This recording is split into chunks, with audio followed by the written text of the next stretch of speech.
Udah siap ya? Belum? Jangan pakai wifi dulu ya. Maksud saya anunya, datanya, kuotanya. Pakai kuota kalian. Jangan internetnya jangan pakai. Kalau ininya pakai harus pakai.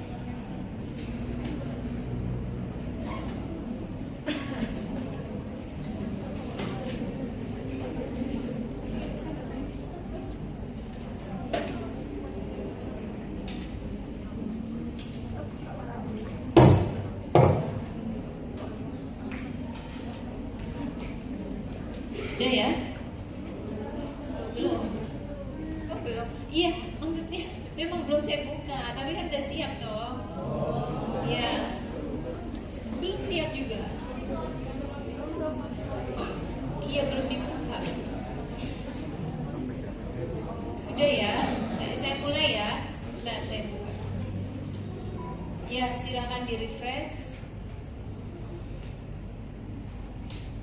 Gampang, cuma 5 soal, 5 menit.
hitung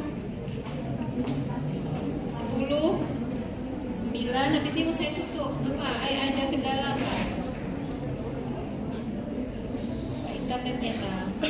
Ayo. Sudah semua ya? Udah bisa ya? Siapa yang nggak bisa? Ayo cepet diulang lagi, refresh. Ulang.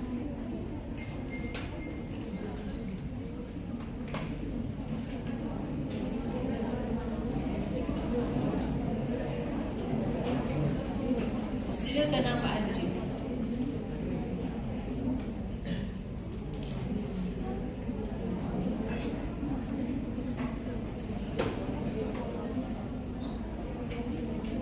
Udah banyak yang masuk ini ya. Yang cepet.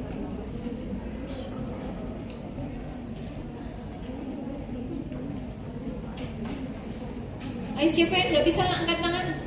Siapa yang belum bisa? Sudah ya, bisa semua berarti ya. Oke, saya tutup ya. Nggak nerima komplain lagi ya. Saya sudah suruh angkat tangan, nggak angkat tangan. Udah ya, oke. Ya. Sebenarnya ini ada titipan yang kemarin Dokter Chandra lupa. Mau lanjut ya, langsung ya, pretestnya ya. Apa ya, lanjut ya. Soalnya kalau enggak nanti baginya itu gimana, habis dong dibagi, harus masuk. Karena itu sistem ya, harus ada yang diinput di situ. Kalau saya rata-rata nanti ada yang dirugikan. Kalau yang harusnya tinggi jadi kecil, kalau ada yang diuntungkan yang kecil jadi tinggi. Itu jadi lebih baik ini ya. Saya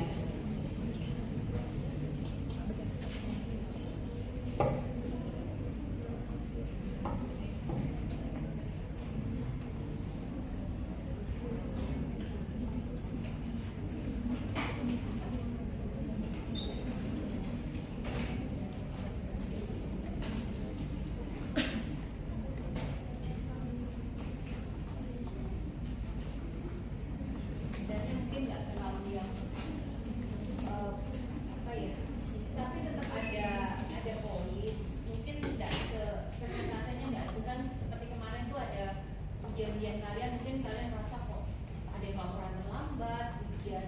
Kalau laporan yang dikirim terlambat pasti kurang nilainya sama. Tapi kan ternyata nilai akhirnya ada yang masih aman-aman aja ya, gitu ya. Memang presentasinya tidak banyak, cuma kalau yang nilainya apa namanya borderline itu loh, yang itu sangat membantu gitu.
Ya, sekalian dua aja.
Sebelum mulai kuliah hari ini, kita klarifikasi yang tadi ya, desain SL. Jadi untuk kasus-kasus yang dinyatakan butuh ruang ya, ALD-nya negatif, kesepakatan ya, kalian pakai ekspansi dulu, karena biasanya soalnya itu kita nggak punya data sefalometrinya bagaimana, apakah dia sudah profilnya udah cembung gitu ya. Kalau profilnya cembung, oke, mencari ruang bisa dengan yang namanya stripping gitu ya, karena supaya nggak lebih terekspan ininya. Tapi karena nggak ada data-data itu kesepakatan kalau kekurangan tempat kalian ekspansi ya. Nah sekarang masalahnya tadi kan ada yang gigi permanen gitu ya, terus tadi ada yang kekurangan ruang tapi tidak dilakukan ekspansi, alasannya karena sudah gigi permanen. Tadi pasiennya umur berapa ya? Umur berapa ya yang SL tadi ya? Oh nggak ada umurnya ya? Oh ya, karena kan permanen semua itu bisa sejak umur pertumbuhan pun ada ya. Jadi umur 13, 14 itu ada yang sudah permanen semua. Bahkan yang sering karies itu anak kecil masih umur 10. Nanti kalian jangan kaget kalau sudah di klinik 10 tahun tuh semuanya sudah permanen. Karena kalau udah karies itu gampang sekali merangsang gigi penggantinya itu untuk erupsi gitu. Jadi ada yang masih umur 10 permanen. Nah, tadi saya setuju memang ada pertimbangan usia sudah besar, sudah berat. Tapi kita pun spesialis orto ya, misalkan ada yang relapse sedikit, pasien ada relapse sedikit setelah perawatan orto, kemudian datang ke tempat kita ada ini kok bergerak gini, itu kita juga tetap pakai skrup ekspansi. Kenapa? Karena cara kerjanya skrup ekspansi itu beda dengan rapid maxillary expansion ya. Tadi kan ada bilang ini kan dok, nanti kalau udah umur 20 suturannya nggak bisa dibuka. Padahal kan ini skrup ekspansi. Kalau skrup ekspansi kan cara kerjanya itu dia hanya melebarkan lengkung saja. Dia nggak sampai ke tulangnya, nggak sampai buka meletek tulang yang kerak gitu, enggak. Kalau itu untuk kasus yang atau untuk alat RME, rapid maxillary expansion, yang benar-benar skeletalnya dia itu kolaps kecil gitu ya, seperti biasanya yang sering tuh kasus-kasus palatal ada apa namanya sumbing ya itu ya. Nah itu biasanya kan sempit-sempit itu rahangnya, atau mungkin ada yang kebiasaan bernafas lewat mulut, akhirnya atasnya itu sempit rahangnya. Dia tuh memang harus dibuka sampai suturannya. Tapi kalau alat lepasan cari tempat sedikit-sedikit ya, dia pakai ekspansi, lengkungnya yang dibuka, hanya giginya ya. Alat lepasan tuh hanya menggerakkan gigi, ingat ya, bedakan dengan alat cekat, hanya giginya. Kalau alat cekat itu bisa sampai manipulasi rahangnya, ada pergerakan sedikit, kemudian akarnya juga ikut bergerak. Kalau ini enggak. Kalau alat lepasan kan dia hanya pergerakannya timping gitu ya. Jadi nanti kalau seandainya ada soal pada saat ujian kekurangan ruang, kalian harus cari ruang ya. Kecuali ada informasi-informasi lain ya di cefalonya seperti ini. Nah itu bisa jadi pertimbangan. Tapi itu mungkin kalau waktunya terlalu pendek kan nanti kalian harus pindah-pindah station gitu ya. Saya berharapnya itu ya tujuan utamanya kalian udah paham kalau kasus ini gini. Kalau terlalu rumit nanti malah nggak dapet ya. Saya mau yang to the point. Saya maunya ini, kalian cari ruang, alatnya ini gitu. Itu aja udah bagus, udah cukup saya rasa. Ya, itu kemudian untuk yang rotasi ya ada beberapa. Memang kemarin itu kunci dari saya itu terutama yang ke arah rotasinya yang eksentrik dan arahnya ke labial. Kalau eksentrik ke arahnya lingual sudah pasti ada tambahan Z spring. Tapi yang eksentrik ke labial itu sebenarnya cukup busur labial. Itu sudah cukup ya. Saya kemarin itu karena mengingat waktu OSC ujian itu ada kasus seperti ini mirip, karena sudah rotasi, karena rotasi judulnya ya, padahal dia rotasinya juga ke labial. Di kunci jawabannya itu disertakan ada pegas Z ya. Jadi kalau kalian rasa kok ini sudah penuh ya nggak usah disertakan. Tapi kalau nggak penuh, terutama kalau nanti ujian nasional ya, kalau ujian nasional karena kan kita hanya memberi nilai itu sesuai dengan kunci, dan kuncinya itu sudah paten, hasilnya dikumpulkan. Kuncinya kan udah paten, hasilnya dikumpulkan. Jadi kemarin itu ternyata kalau rotasi itu selalu ada couple dia. mau dia eksentrik, mau sentrik gitu ya, dia tuh selalu dibuat couple, dikunci jawabannya. Padahal setiap poin itu ada nilainya. Misalkan menggambar busur labial dapat 2, menggambar Z-spring dapat 2. Kalau satu nggak digambar berarti kan kehilangan satu angka. Nah sebenarnya mungkin itu biar aman itu ditulis. Tapi ada juga yang kalau terlalu luas itu terlalu banyak komponen itu juga nggak praktis juga ya, nggak ke pasien juga nggak nyaman gitu ya. Jadi itu untung-untungan lah kalau ibaratnya kalau untuk yang ujian nasional ya. Kalau ujian ini kalian lebih baik pakai prinsip yang sebisa mungkin, seminimal mungkin alat-alat yang ada di desain itu supaya pasien merasa nyaman gitu ya. Itu apalagi ya?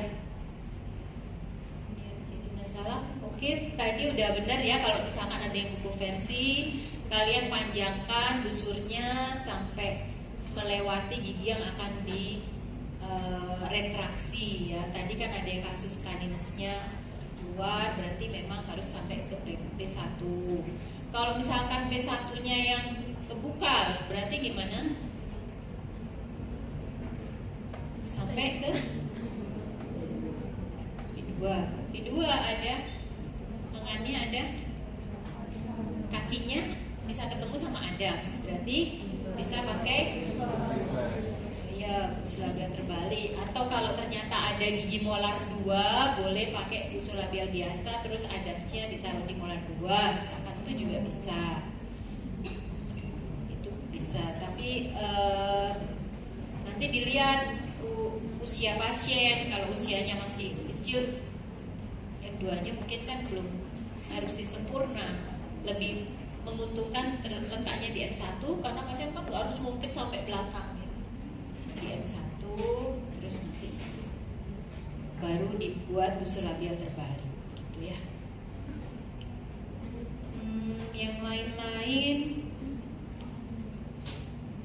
kalau tadi kan belum diwarnai ya, kalian SL rata-rata. Nanti kalau ujian kalau nggak ada warnanya itu mengurangi nilai ya. Jadi iyalah dosennya pusing melihatnya pensil kayak gitu ya. Jadi harus ada warnanya. Itu saya biasakan karena ujian OSCE juga gitu ya. Sudah disediakan spidol, kalau nggak pakai warna ada pengurangan nilai. Terus kalau ada penilaian gigit diarsir. Ujian sepakat ya harus ini karena ada poin. Kalau nggak pakai warna kurangi nilai.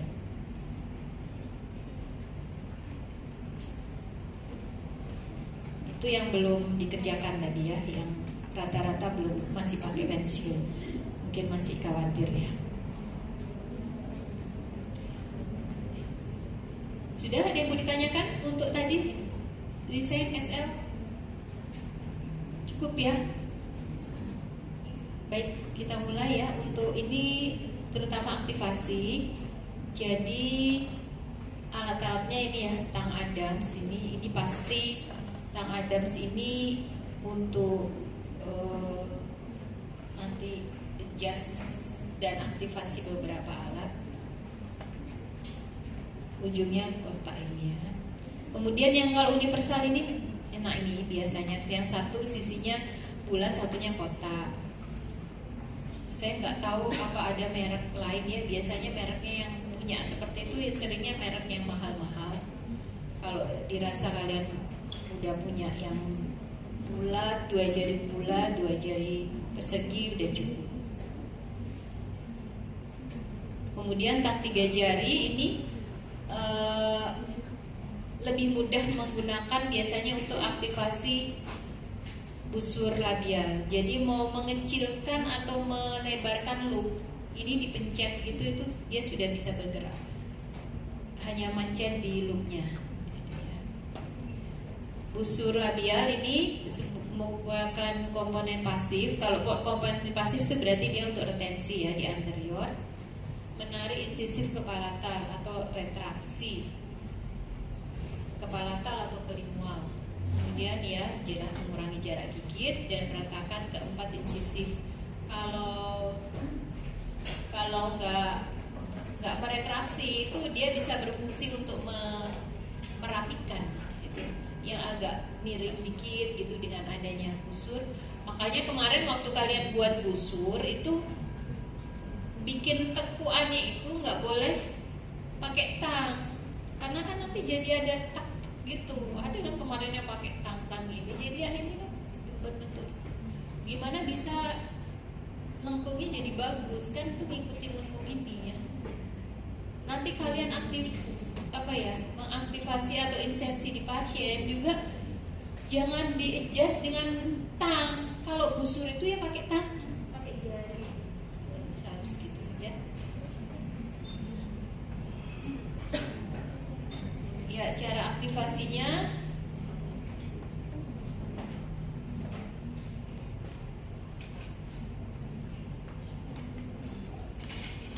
oke, ini ya. Jadi ini ya, kalau ini bentuk penampangnya kan. Bentuk penampangnya kalau persegi sama bulat, diletakkannya di sini. Begitu dia di kalian pegang gitu, jepit terus ditekuk gini, nanti dia biasanya nanti kawatnya itu bergerak ke sini. Nah, itu nanti kalian tahan di sini, nanti begitu itu nanti diperbaiki. Oh, kalian tahannya di sini, sorry. Kalian tahan di sini, nanti diperbaiki lagi di sini. Ya, besok waktu aktivasi ini ya bisa sambil dicoba. Dan besok itu waktu aktivasi nilai yang tinggi ini ya, poin kalian bisa memverbalkan dengan bagus ya. Karena aktivasi di OSJ juga hanya disediakan alat, tapi alatnya tidak boleh diapa-apakan. Nanti mungkin kau merugikan kandidat berikutnya ya, karena kan jadi berubah gitu. Jadi biasanya itu kalau yang semacam ini hanya verbal. Jadi kalian biasakan yang SL berikutnya ini ya, hafal, verbalkan cara aktivasi. Jadi ini dipencet terus nanti dia begitu ini dikecilkan, dia bisa bayangkan ya kalau ini dipencet pasti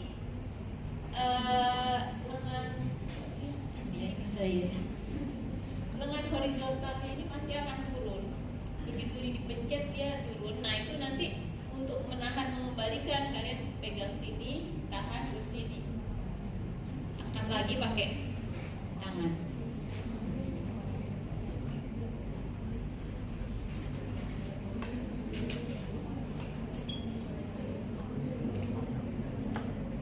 Sebaliknya kalau mau melebarkan, kalau ini perlu dilebarkan tuh kalau untuk kasusnya apa sih busur labia? Dilebarkan kalau kasusnya mau apa? Mau ekspansi ya. Itu nggak boleh nyentuh, antara busur dengan gigi nggak boleh nyentuh kan, harus ada jarak. Kalau enggak nanti ekspansi dari arah palata lingua mau digerakkan, di sananya ditahan, nggak bisa gerak. Tapi kalau mau retraksi, dari sininya dikecilkan, dari dalam akrilnya dikurangi. Kalau ekspansinya diputar, dilebarkan, yang di luar dilebarkan juga supaya bisa ininya bergerak.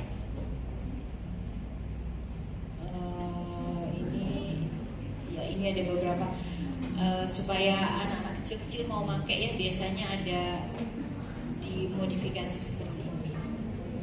Boleh kalian nanti kalau mau modif. Terus pegas cantilever tunggal ini menggerakkan gigi ke arah mesial atau ke distal, menggerakkan searah dengan lengkung gigi. Ya, menarik lengan pegas kadang.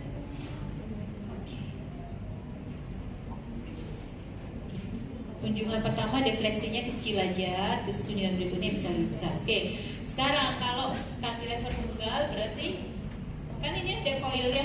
Kemarin kan kalian buat coil ya. Itu dipencet di situ, di gambar yang itu. Pencet itu tujuannya untuk menggerakkan supaya seperti itu. Nah, kalau dia sudah bergerak gini, begitu dipasang ke gigi itu kan kalian maksa harus ini ya, harus balik ke mesial atau distalnya gigi. Padahal gini nanti berarti kan ada tekanan gitu. Karena dia dipaksa ke sana, tapi begitu dipasang ke gigi dia dikesinikan.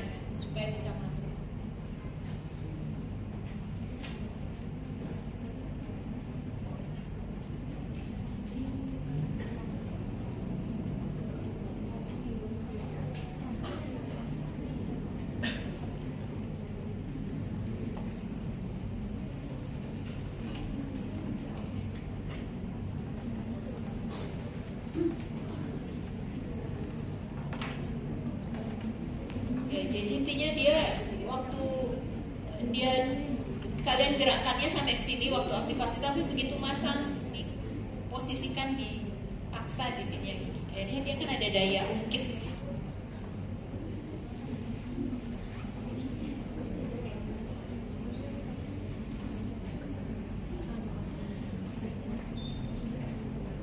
Nah, biasanya ada itu karena bentuknya gitu ya, itu biasanya tertanam di dalam akrilik. Jadi seperti ini nanti ada box in ya. Di box in itu tetap ada akriliknya, jadi nggak kosong di sini. Akriliknya nggak jadi dibuang. Jadi kalian memang agak susah masukkan tang ke situ, kan dibalik itu bagian palatalnya, diginikannya. Lebih kalau seandainya dia misalkan ini akriliknya ke sini gitu ya, ini bebas, itu sebenarnya lebih mudah. Tapi seringnya dibuatnya seperti itu supaya nggak kena lidah. Jadi dari permukaan vinil lidahnya itu rasanya akrilik, tapi begitu akriliknya dilepas kita buka itu bisa diaktifkan. Itu box in namanya. Jadi dia tutup. Kalau seandainya kesulitan ya terpaksa biasanya ya bolehlah dipotong gitu akriliknya. Tapi kalau bisa walaupun dia posisinya nempel di akrilik, ya nggak nempel, yang nggak bisa digerakkan, nggak, cuma ada jaraknya tadi.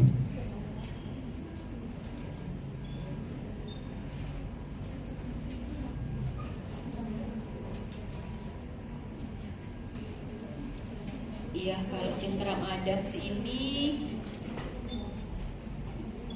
cara adjustnya sudah pernah baca ya. Jadi di bagian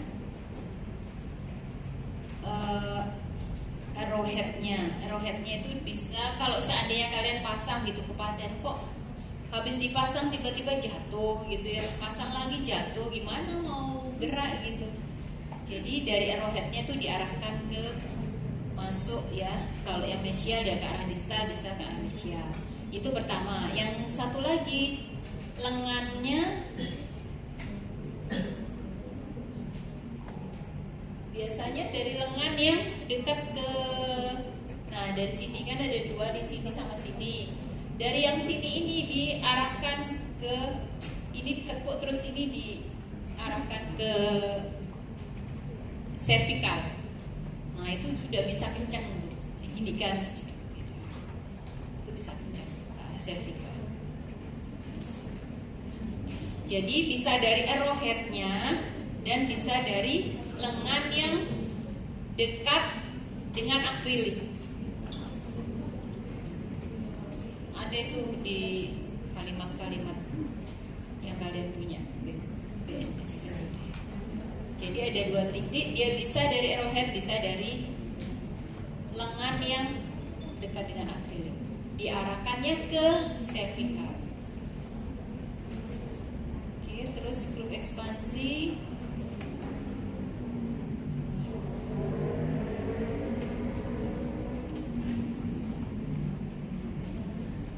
Nanti kalau mesen skrup itu kan dapat kuncinya. Kuncinya nanti dipasang ke hole-nya ini. Setiap kali kalian pasang itu nanti diputar, itu dia nanti akan ada hole berikutnya, ada lubang berikutnya. Setiap kali diputar, nanti dari ujung belakangnya itu muncul lagi. Seperti itu ya caranya. Masa ada yang kakak kelas sudah di klinik, sebelum kerja kan pasti ditanya ya cara aktivasi. Dia masukkan di sini, oke, masuk. Coba diputar, apa yang dilakukan? Bukannya dia diputar gitu, tapi dia gini, kayak kunci dibuat. Masa gitu caranya? Lah itu sebenarnya banyak kok nanti di itu ya. Jadi diputar-putar gini kan, harusnya diputar tuh maksudnya diungkit gitu ya. Nah nanti akan terjadi begitu diputar dia akan buka gini, tek sampai dia lebar. Jadi dia bisa efektif kalau perhatikan ini, kalau dia akriliknya ini nyentuh ke gigi. Jadi pada saat menerima dari lab, lihat, jangan dikasih ini iya aja, begitu dipasang loh kok nggak nempel ya, gimana bisa efektif untuk membuka. Begitu dicek lagi di modelnya memang nggak nempel sejak awal, nggak langsung dicek ya kan, kalau nggak sesuai kembalikan gitu. Atau bisa modelnya habis nyetak itu nggak langsung dicor, jadi modelnya udah berubah ukuran, itu bisa seperti itu. Nah, itu harus hati-hati ya.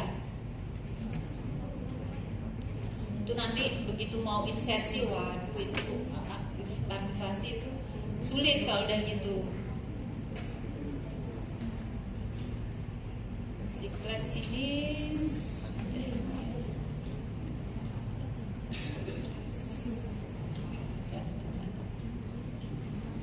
oke, kalau ini kantilever ganda. Oh iya, tadi kan ada kasus ini ya, gigi bawah ada yang gigi 31 itu mesiolinguo rotasi eksentrik, yang 41-nya juga mesiolinguo. Kalian buat dua-duanya itu dikasih gini-gini apa pegasen. Padahal itu kan lebih mudah kalau dia pakai pegaste di tengah-tengahnya. Jadi langsung ditaruh di tengah. Karena dia arahnya sama, tinggal gini kan aja. Daripada dua yang dia nanti malah numpuk-numpuk nggak efektif itu. Jadi lebih baik pakai pegaste, dia nanti malah bisa dorong. Ya.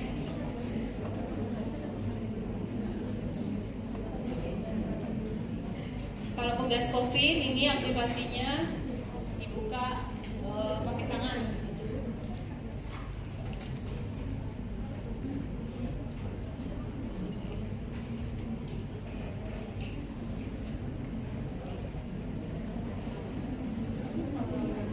Hi, I'm Graham Manley from Octolab, and today I'd like to show you how to correctly activate expansion screws. So here we have an upper Schwartz appliance. This one Sebenarnya kalau has mau lebih efektif memang buatnya nggak bisa ya, and all appliances that have installation screws different keys. You can see the arrows on the screws, and they have to be turned in the direction of the arrow. So I'm putting the key in the little hole there, and 1/4 turn is you put it there and you move it there. It's 1/4, and you do that too.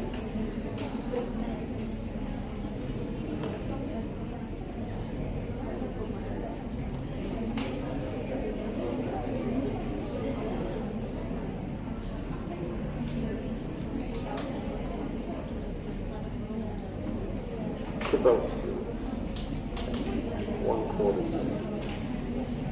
And in mixed transition case like this, you can do it 1/4 turn every 5 days. 1/4 turn is 1/4. Ada panah ya, ada tanda panah itu berarti nanti begitu dimasukkan alatnya dia putarnya di sini.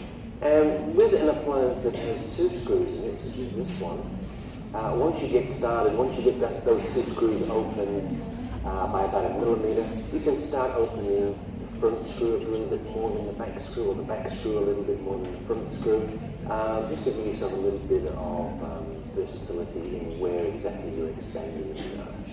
So if the arch is quite V-shaped, after opening a millimeter, you can start opening more on the front screw than the back screw. This appliance is called a 3D Schwartz, and if you look at this carefully, you'll see 3 screw mechanisms. There's one at the front, that one is forward, and 2 broken screws behind that. Again, just moving these screws in the direction of the arrows. So we take the key, Itu ya key-nya itu. we put it in the little hole, and move it in the direction of Nah, the ini arrow. dia So that there is muter gitu, itu 1/4. sudah ngikutin panahnya. And with cases Kalau yang like this, satunya the front section should be itu activated sudah from front, meletek ya, udah buka gitu before ya. you start Putarnya activating ngikutnya the 2 gitu. screws behind. Kalau yang ini Once you have activated that front section, it's just a case of putting the nah key itu into the little hole masukkan, terus dia and activate it in the panahnya di situ direction dia of the gini, arrow. So I'm gitu ya, activating diungkit. it to push Gitu. the screw. Nah gitu ya. So I've activated Itu the udah buka tuh. in Nah, the udah direction buka of the arrow ini. by 1/4 of a millimeter. and again. Jadi itu ngikutin In arah. mixed incision cases, about once every 5 days, permanent once every 7 days.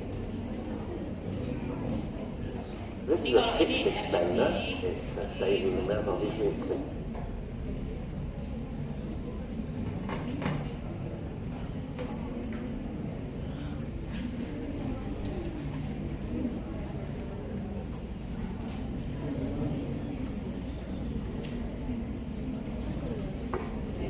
And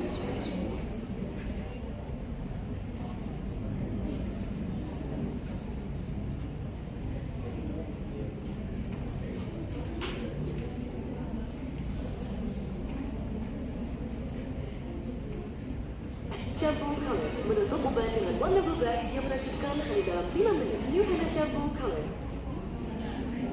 Kalau ini biar ini sebenarnya Bogazet tapi mereka nyebutnya finger spring. Finger spring sebenarnya ini. Nah ini yang saya bilang tadi, dia letaknya akhirnya di bawahnya akrilik ya, karena ada box in tertutup itu.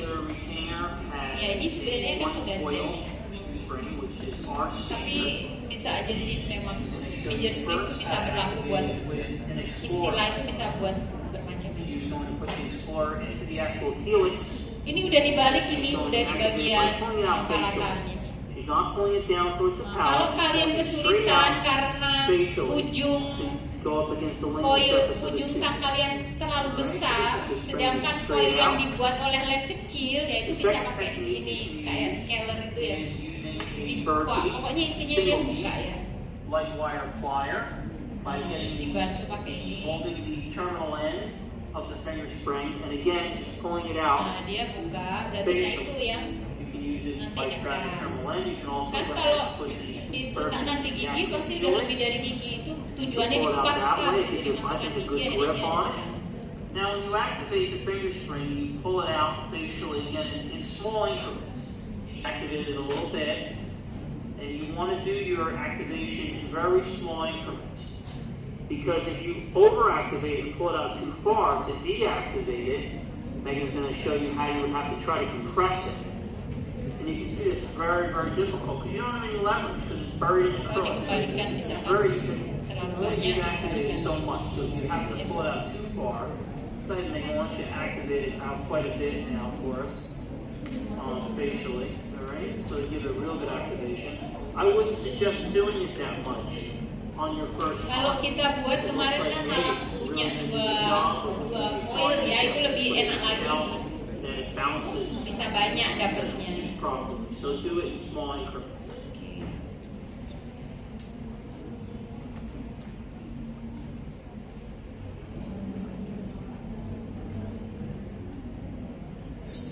Sorry.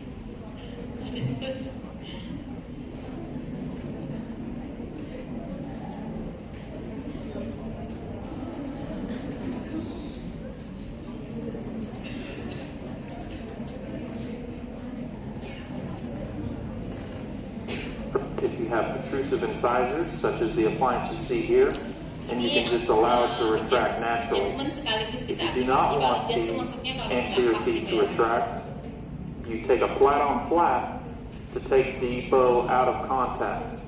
There's 4 bends in activating a labial bow. First bend is to place inside the omega. Squeeze, which will take the bow anteriorly Nah ini kalau Go to mau the opposing ekspansi ini side. dia dilebarkan. in the omega, Dengan cara Squeeze. pencet and it takes the bow anteriorly. puncak loopnya Now, itu dia as sudah I have melebar. overactivated, just to show the process of activating, but it will also take the bow up gingivally to level the bow. You have to go to the 90-degree Begitu bend on dipencet the nanti labial kan bow, lengan horizontalnya bergerak place ya, right in nanti the corner, diperbaiki. squeeze, and when you squeeze the labial bow in the corner, it brings it back down incisally.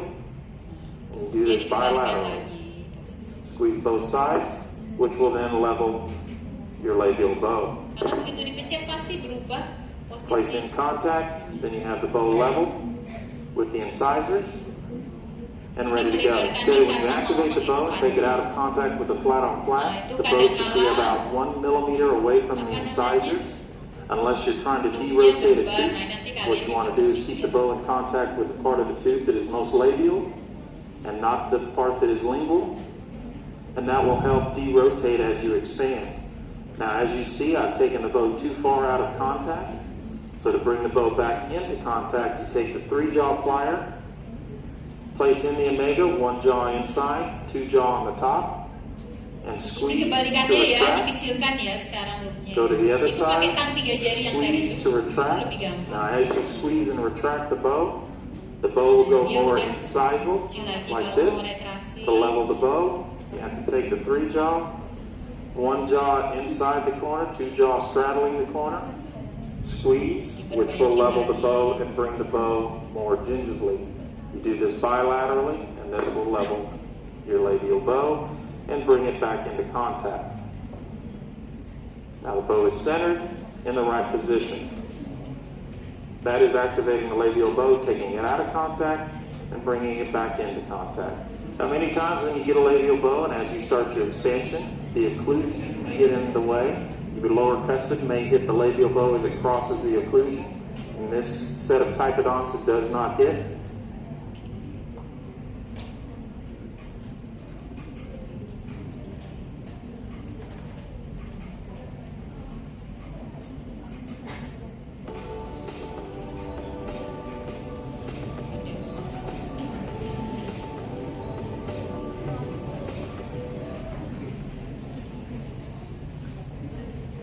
Ya, ini ya yang tadi saya bilang. Ada dengan cara itu ya, ada titik X, titik Y, kalian kalau lihat ya. Itu yang di, nah itu ya di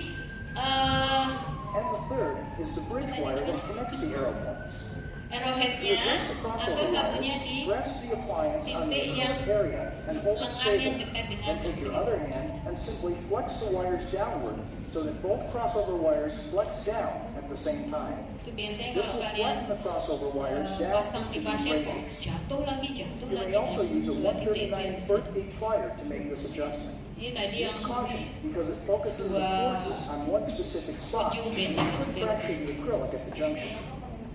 To make the adjustment, Bisa hold the disitu, appliance bisa between your di thumb and your forefinger as before, Nah itu and grab the wire as close to the acrylic as possible dipencet, with the ditekuk ke vertex arah pliers. Lightly and cervix. gently rotate the wire downward. Nah gitu. Next, we will adjust the arrow point. Atau di The arrowhead is the retentive part of the clasp. It engages the mesial and distal undercut. The point of adjustment is in this V bend. The adjustment can be made with a pair of 139 bird beak pliers, placing the round portion on the inside of the radius, and a slight rotation toward the gingiva on both sides will make the adjustment. The third point of adjustment is on the bridge and the exiting portion of the wire from the arrow point. To make this adjustment, grab the atau under dia portion selain and tadi gently inward. diarahkan sini, dia juga This adjustment will cause the dimasukkan arrowhead to nah, engage the undercut more tightly. tekuk ya ke dalam. Now let's talk Bisa about what membantu people tend to do reflektif. wrong on this adjustment. First, because they want to engage Yang the nggak boleh. distal undercut, they grab on the bridge with a 3-prong plier. Bridge-nya nggak boleh diapa-apakan. Ya. Nggak boleh ditekuk-tekuk, nggak boleh. Creates an undue stress in the crossover Kalau wire kalian that will adjust initiate bridge, a nggak boleh fracture where the diapa-apakan. wire exits the acrylic and will lessen the life of the clasp. Another common mistake is to use a 3-prong plier on one of the crossover wires in an effort to get the wire to be tucked in more tightly in between the teeth.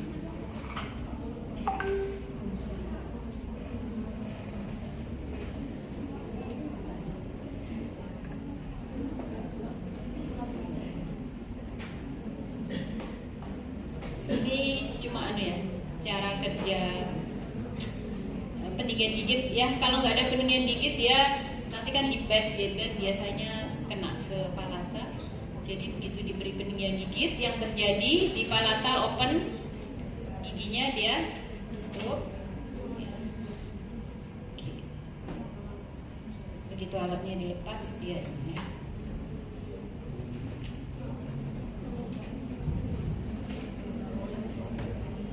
Aligner biomechanics. An anterior bite plate is most commonly used to correct a deep bite when the upper front teeth greatly overlap the lower front teeth.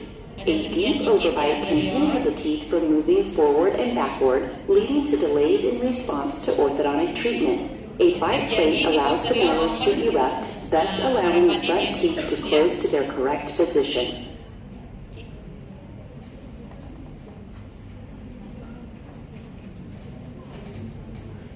Ya, sampai di sini ada yang mau ditanyakan?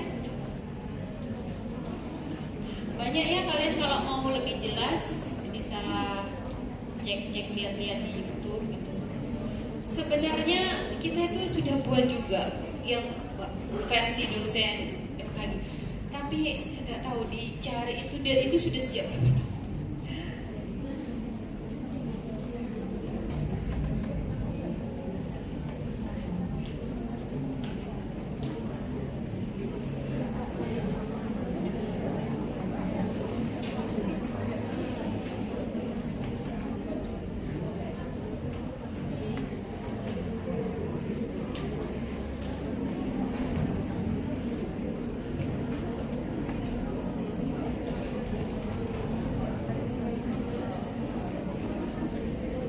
Sudah nggak ada yang tanya ya?